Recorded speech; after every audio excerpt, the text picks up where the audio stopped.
नमस्कार मित्रांनो, सध्या सोशल मीडियामध्ये मनोज जारंगे पाटलांचे हिंदी बोलताना काही व्हिडिओ वायरल होत आहे। खाने पीने की कैसी तैयारी होंगी रास्ते में? बकरे टुकड़े सब, बाजरे मीट सब जो लगता है पांगरने को सब गेंगे संग हम और पूरे जाने मुंबई को जा रहे 5-7 दिवस जाने वाली है उधर मुंबई को। पूरे के पूरे मराठी एक साथ इतने संख्या में भारत में पहली वेळेस इतनी ताकत से मराठी मुंबई को जा रहा है। विश्वाचा रिकॉर्ड ये टूटने वाला है। इतने ताकत से मराठी मुंबई में साजू से घुसेंगे। व्हिडिओमध्ये आपण बघू शकतो त्यांना उत्तम प्रकारची हिंदी बोलता येत नाही, म्हणून त्यांची थट्टा उडवण्यासाठी काही मूर्ख पद्धतीचे लोक ते व्हिडिओ व्हायरल करतात। तर त्या मूर्खांना माझा एकच प्रश्न आहे की बाबा, दक्षिण भारतातल्या लोकांना उत्तम प्रकारची हिंदी बोलता येते का? बंगाली लोकांना उत्तम प्रकारची हिंदी बोलता येते का? तर त्याचं उत्तर आहे नाही।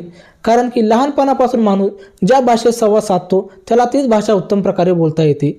मनोज जारंगे पाटलांना हिंदी बोलता येत नाही म्हणून त्यांचे व्हिडिओ व्हायरल करून त्याची थट्टा उडवण्याचा प्रयत्न करणारे लोक